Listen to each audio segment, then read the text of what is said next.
За сайн байцгаана уу. За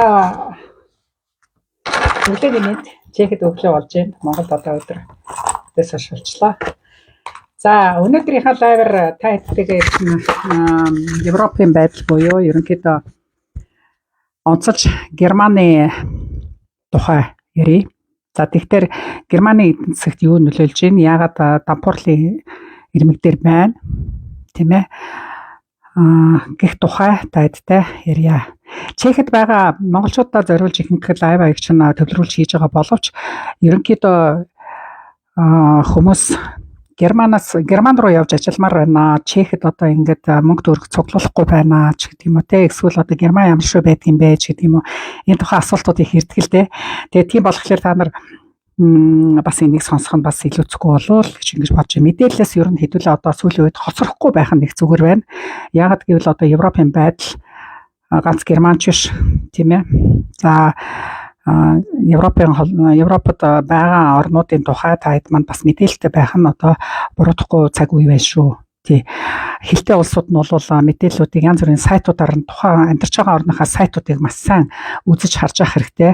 Мөн цаатлын одоо маргаашийн буюу одоо алсын хараанд тухайн орны байдал, тий эдийн засгийн байдал, тий санхүү боломж ажил олгогдол байдал эдрийг бол ер нь маш мэдээлэл сайтай байх нь их зүйтэй байдаг. Тэг зүгээр тэрнээс биш хин нэгэнд нь одоо тэнд амьдрал их зүгээр Монголоос дээрч гэдэг юм уу тиймэрхүү очир битүүлэг одоо мэдээлэлээс болж буруу алхам хийх вэ гэснээс их чинь бас сэрэмжлүүлэх тал дээр бас ярих зүг байх л гэж бодод юм л да.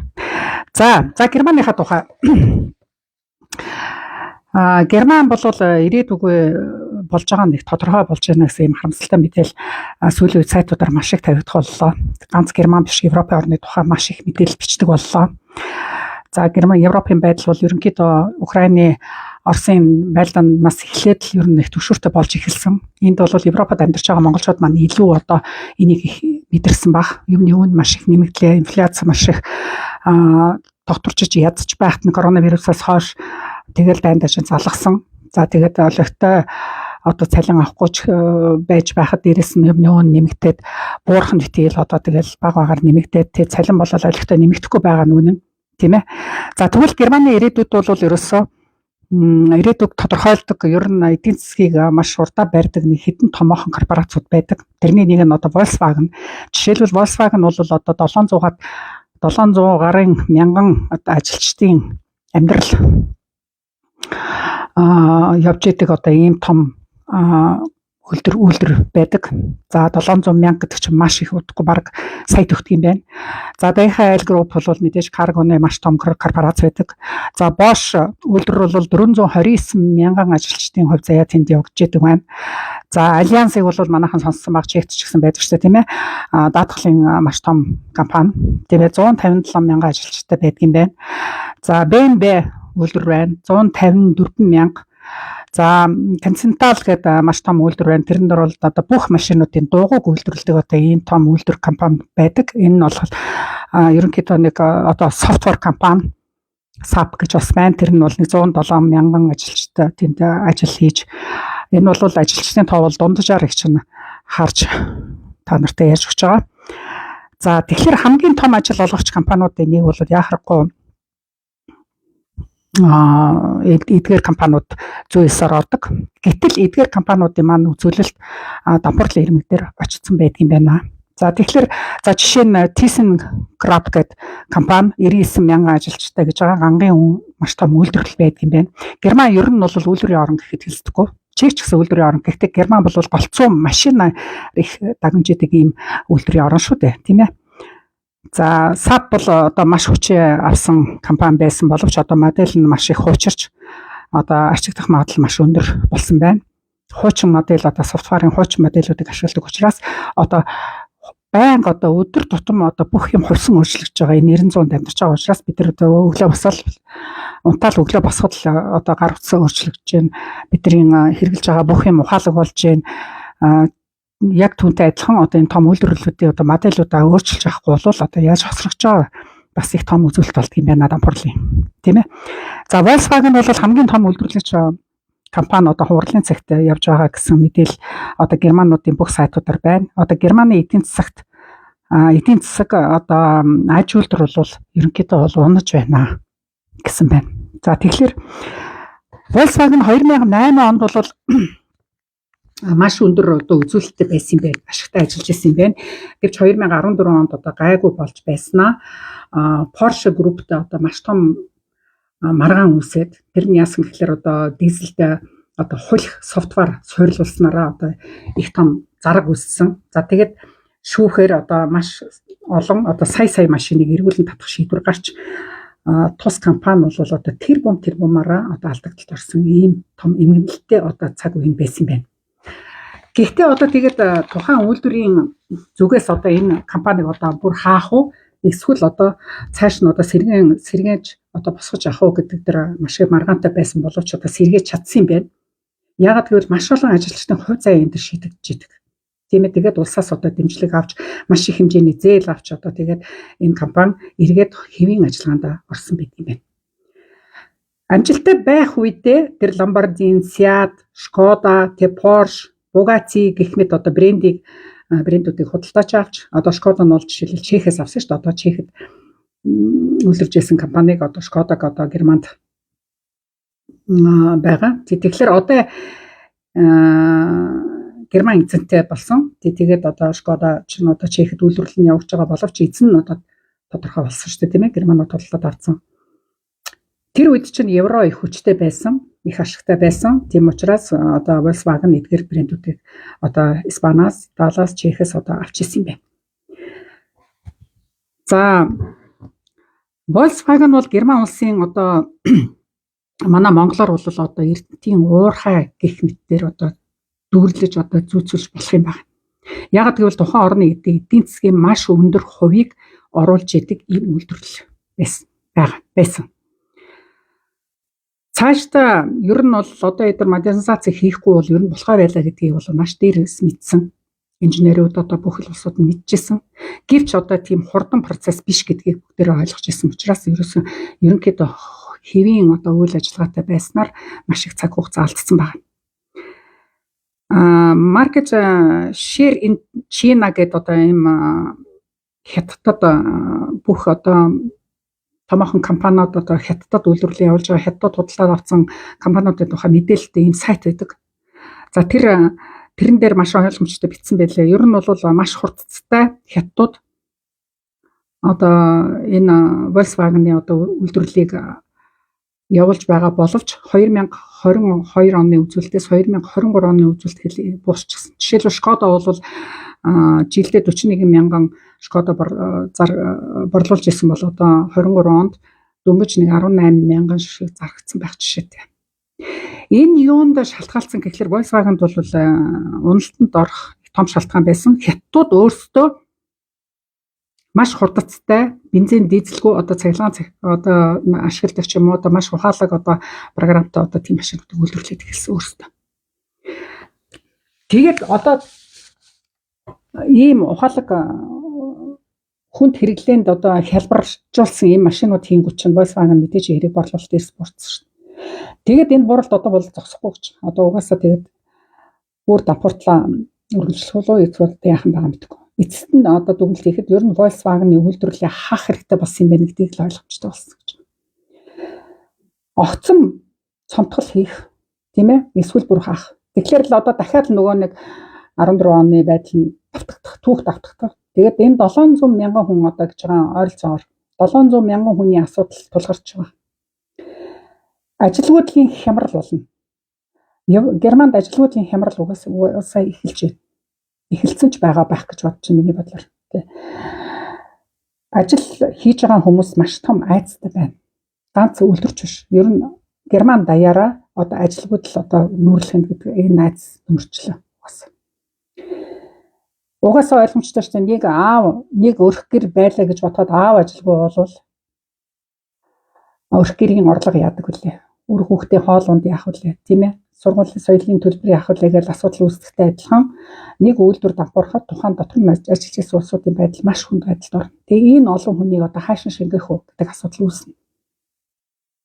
Нийгмийн тогтолцоо хот төлөвлөлтөд хүртэл нөлөөлнө. Тухайн үйлдвэр зогсоход ерөөсөө ганц тухайн үйлдвэрийн асуудал биш, энэ бол улсын асуудал болоод байна. Улсын эдийн засагт нөлөөтэй ийм том үйлдвэр учраас.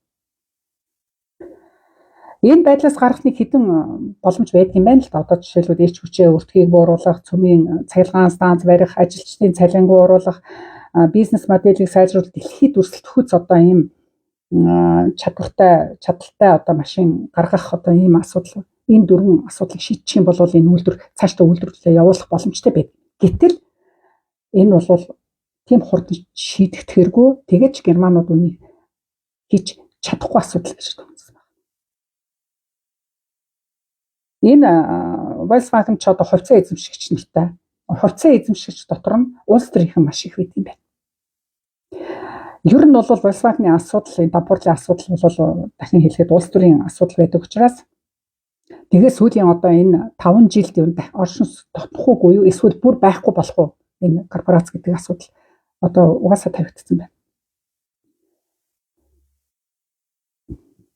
Дээр нь энэ Volkswagen ч асар их хэмжээний өртөө байдаг юм байна шүү дээ. Европод байгаа асар том компаниудаас хамгийн номер 1 тууж авна. Эдгээр 193 тэрбум евроны өртөө байдаг юм байна. Асар их хэмжээний өртөө. Тэр их өрийг яадар бас ойлгомж хэцүү шүү дээ. Тэр бол мэдээж хэрэг. Яаж ч одоо санхүү боловсралгүй хүн байлаа ч гэсэн ойлгомжтой үстэй. Айл ямар их өртөө болох. Их өртөө байх тусам айл дампуурд өгсөн. Яг тэрнтэй адилхан. Тэгэхээр Германд байгаа монголчууд маань энэ асуудлыг бас мэдж байх нэг зүг зүйтэй гэж санагдаад байна. Ялангуяа одоо Герман яваагүй байгаа монголчууд маань энэ асуудал заавал мэдж явах хэрэгтэй асуудал нэг. Тийм ээ. Яагаад гэвэл хөдөлмөрийн зах зээл, засгийн газрын төсөв, эдийн засгийн хямрал эдгээр чинь бүгдээр нь биднэрт ч одоо 3 дахь оны иргэд очиод тэнд ажил яах вүлээ гэдгийг бодох хэрэгтэй шүү дээ. Тэр олон ажилгүй болж байгаа хүмүүсийн ажил ганцхан Volkswagen чинь ганцхан үйлдвэрийн 700 мянга биш шүү дээ. Тэр Volkswagen-ы үйлдвэрлэх хүчнээ олон дагсан жижиг үйлдвэрүүд маш их байдаг. Одоо манай Чехэд ч бол жишээлбэл Шкодагийн одоо үйлдвэрлэлийг дагсан одоо Молодо Владислав гэдэг маш том хот байж байгаа. Тэрийгэ дагсан үйлдвэр хийдэг одоо нэг үйлдвэр шилийн хийж байгаа, нэг нь хянах самбарыг хийж, нэг нь дугуйг гаргаж байгаа гэх мэтчлэн тийм жижиг үйлдвэрүүд маш их байдаг. Тэр олон хүний ажлын орон таг яах вэ тийм ээ? Дагаад намрын шүү дээ. Бүгдээрээ дагаад зогсно гэсэн үг. Тэгэхээр энэ монголчууд маань хаана тэр олон ажилгүй хүмүүсийн хаагур чигж орж ажил хийх вүлээ гэдэг бас л бодох асуудлын нэг л байгаа даа байхгүй юу? Тийм байгааз. Тэгэхээр энэ дэр анхаарахгүй байхын аргагүй асуудлын нэг болчиход байна Германд бол яах вэ? Тэгэхээр Германыг бид нар сонирхдаг зөвөө буруу юу гэдгийг л бас бодцоох хэрэгтэй. За оюутны асуудал бол бас яг тусдаа асуудал гэж бодъё. За Германы иргэншил авсан улсууд бол бас тусдаа асуудал гэж бодъё. Тийм ээ? Тэр бол мэдээж хэрэг бас олон жил болсон улсууд бол бас нэг хилээ сурцсан улсууд бас нэг учиртай жансан гаргах л баг. Өөрчлөлт хийхэд одоо германуудад цаад болж байгаа маш их асуудлууд араараас гараад ирлээ шүү дээ. Одоо жишээлбэл Оросоос авдаг байсан эрчим хүч нь байхгүй болчлоо. Илүү хямд, илүү бүтээмжтэй машин хятадд үйлдвэрлээд эхэллээ. Хэтэрхий том компаниас гинтийн өөрчлөлтөнд ороход тэд огт бэлэн биш байдаг юм байна. Маш олон инновацлог өрсөлдөгч нар гараад ирлээ. Эдрийг тэд даван туулах ямар ч боломжгүй гэж үздэг юм байна. Энэ олон аналитик хийдэг энэ улс төрч энэ санхүү эдийн засгийн одоо мэрэгчлэнгүүдийн үзэж байгаагаар бол Герман бол босож ирэх болов систем хэцүү гэж үзэж. Ер нь боломжгүй баг гэж ярьж байна. Та нар мэдээлэл мэдээ сонин уншиж л байгаа. Надаас илүү мэдлэг боловсралтай, надаас илүү чадвартай хүмүүс зөндөө байгаа. Сайн унших хэрэгтэй. Сайн мэдлэгтэй байх хэрэгтэй. Санхүүгийн мэдлэгийг дандаангу байдал хүнд байх тусам илүү мэдлэг олж авах хэрэгтэй. Хүнээс хоцрохгүй байх хэрэгтэй л дээ. Би нэг тэтгэврийн хүн ингээд мэдхэд сонирхоод сууж байгаа юм чи та нар маань 100 дахин илүү энийг ойлгож авах шүү дээ. Тэ? Надад ч ойлгомжгүй юм зөндөө л байна. За жишээлбэл энэ компани эдэр зарыг гэж бодъё. Тэгэхэд бүх манайх ийм асар их юм зовлонтой ийм компани байгаамаа та нар худалдаад авгүй бол компаниуд авах уу? За Европ бол өөрсдөө яа гэж байгаа юм чи мэдээж авахгүй шүү дээ. За хятад сонирхож байна. За Америк бол угаасаа Дональд Трамп бол ерөнхийдөө ойлгомжтой хэлсэн шүү дээ. Экспорт импортын татварыг зөвөр хэд дахин нэмнэ гэж зарласан байна. Уучлаарай тийм өндөр татвартай байгаа газар ер нь юм зарна гэдэг бол ойлоо болно үст. Тийм үнэтэй машин чинь хэн худалдаж авах вэ? За тэгэхээр ганцхан бидэрт сонголт одоо тэдэрт Volkswagen-ийн одоо хятадтайгаа түншээ нэг айтайхан байлгал нэг оршин тогтохны юм байна гэж бодъё. Тэгвэл хятад компани ч урт хугацааны түнш байж үнэхээр чаддаггүй компани байдаг гинэ. Тэгсэн чинь эдгээр яадгүй ихлэр хүмүүсийн бичснээр технологиг авчдаг. За тэгээд технологиг авсан байхад тухайн үйлдвэрийн технологиг авсан байхад уучлаарай тантай хамтрах шаардлагагүй бид нар энийг өөрсдөө хийнгээд ингээд зайлшгүй явчихдаг юм. Хятад ухааныг угаасаа дийлэхгүй шүү дээ бид нар. За тэгээд энэ Дональд Трамп за нэг Америк жоохон найдар байна уу гэхэд үгүй юм шиг байна. Гэхдээ Элон Маск гэдэг одоо мундаг хүн байна шүү дээ. Одоо Элон Маскыг мэдгүй ч юм алга. Сая одоо Дональд Трампыг ерөнхийлөгч болоход баруун зүүнд гүйсээр агаад дэмжицсээр агаад гаргаад ирсэн. Одоо саяхан одоо дэлхийд номер 1 одоо баян хүнээр тодорцсон юм хүн байгаа шүү дээ. Тэгэхээр тэр бол Европын байдлыг эрс шүүмжилсэн байгаа. Тэгээд тэр ингэж хэлсэн байгаа. Европын улс төрчдийг бүгдийг алгадах хэрэгтэй гэж хэлсэн гэж алгадах ч өөр баг. Бид нар одоо Европод амьдарч байгаа улсууд бол энийг бол нүдэрээ харж ирсэн. Ямар сайхан орн байлаа Герман те. Ямар сайхан тайван, ямар сайхан хангалттай, цалин мөнгө сайтай ийм орн байж байгаа. Ямар байдалд хүрээд ир. Тэгэхэд Элон Маск бол яхахгүй шууд хэлсэн байгаа. Ерөөсөө хамгийн тэнэг, хамгийн мулгуу улс төрчдөө ард түмэн өөрсдөө сонгоод тавьчихсан. Яг үнэн шүү дээ. Тэгээд тэрний дүн тэрний гайг одоо өнөөдөр өөрсдөө амсч байна. Яг үнэн байхгүй тий. Би бол үнэн л гэж бодож байна. За тэгсэн чинь Германд одоо гарц байна уу гэтэл за Герман чинь хэдэн нам байд юм бэ? Би бол Германы тухай нэг сайн мэдтгүй л байсан юм байна гэж одоо янз бүрийн юм уншаад одоо тэр сүүлийн үед их шинэ тэр эдрэгийн подкастуудыг маш сайн уншиж байгаа. За тэгээд өгж байгаа тэр вебсайтуудыг бүгдийг нээж үзээд мэдээллийн үнэн зөв гэдгийг нь олж хараад л байгаа л да. Статистик тоо маш их яг бодиттой мэдээлэлээр яг мэдээлэлүүд өгдөг штэ. Эдрэгийн маш сонирхолтой одоо мөнгөний тухай сургалтууд байдаг. Сүүлийн үеийн Европын тухай подкастууд маш их хийгээд ирсэн. Тэгээд тэрийг сонирхож үзээд олон нам байдаг юм байна. За ногоон нам Гренс гэдэг. За AfD гэдэг нэг нам байна. Нийт хүн амын нэг 19% дэмждэг юм байна. BSF гэдэг нэг 6% дэмждэг юм байна. За тэгээд эдгээр намууд дотроос хамгийн бас ард түмнийхээ төлөө үйлчлэх нам нь AfD нам гэж үздэг юм байна л да. Үзэж байгаа юм байна. Элон Маскын хувьд шүү. Тэр хүний хувьд. Тэгэхээр тэр хүн нэг болохоор хүмүүс шүүмжлэхтэй бол энэ бол ерөнхийдөө юм нацист тал руугаа нам штэ. Яагаад юм нацистуудыг дэмжих гээд байна гэсэн юм шүүмжлэлт бас үлддэг юм байна.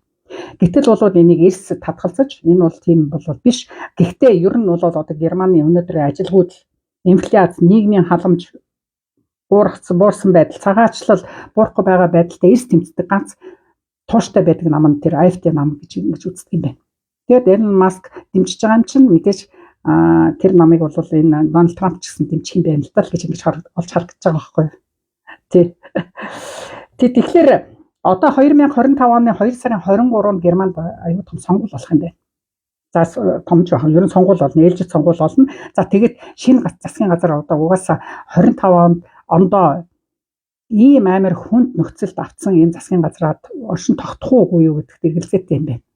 Одоо улс төрчдийн тамгалал ер нь бол энэ шинэ засгийн газар нь бол 25 онд татан буутахгүй 26 онд бол бүр ямар ч байсан байхгүй байх болно гэж ингэж үзэж байгаа юм байна. Тэгтэл энэ цаашдаа бол Германаг бол AfD нам нийт хүн амын 50% хүртлээр баг ард түмэн дэмжих болов гэсэн ийм прогнозтой байгаа юм байна. Таамаглал та. Тэр бол ерөөсөө улс төрийн таамаглал. Тэгэхээр тэр намыг дэмжижээж л одоо улсуудын энэ жоохон энэ ялангуяа цагаанчлалын асуудал бол зэгцтэй болно гэсэн бодлоготой байдаг юм уу даа л гэж харагдаж байна. За энэ дэр ингэж байгаа Европод тэнэг дэндүү жаргалтай байсан тул зовлон даах чадваргүй гэж Америкчууд үзэж байна гэсэн байна.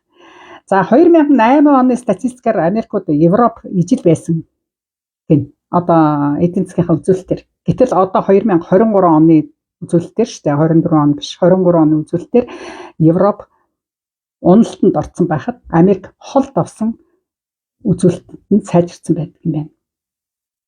Энэ дээр Европ Америкчуудын ухааны ялгаа харагдана гэсэн байна. За Германы Info Index гэдэг том сайт байдаг. За тэрэн дээр та нар маань ороод үзээрэй. Info Index дээр Германы бүх үзүүлэлтүүд байгаа эдийн засгийн. Герман хэлтэйнүүд, англи хэлтэйнүүд нь бол тэрийг бол зовлонгүй уншдаг. Тий. Тэгэхээр энэ дэр бол тэр индексийг харсан хүн бол ер нь бол бүх машины хувьцаа унтсан. Тэгээд мэдрэл мотоос төрчөөс ард иргэд хэрхэн хохирч байгааг та шууд харж болно гэж байгаа. Тэр ч ястаа үнэн баг тэр мэдрэл муута уус төрчтөөс ард иргэд хохирч байгаа. За манай Монголын жишээл яг л яригдж байна гэж харагдаж байна шүү дээ. Тий. За тэгээд Деважин бол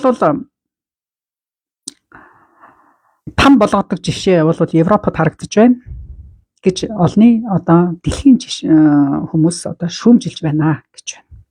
Тий. За Германы улс төрчдийн хийсэн алдаа одоогийн байдлаар бол ерөнхийдөө одоо муслим хүмүүсийг масар ихээр нь оруулаад ирсэн. Энэ маш том алдаа, дөрвөн том алдаа байдаг юм байна. Хэл сурах шаардлага ерөөсөө тавиагүй. Нийгмийн халамж маш ихээр нөгсөн, давраасан яг үндэ хэлэхэд нийгмийн даатгал ерөөсөө төлөвлөөгүй. Тэгээд тэд нар чинь ороод ирсэн улсууд ерөөсөө огтхож тухайн орны соёлыг хүндэлдэггүй гэс болж ийм асуудал үүссэн гэж.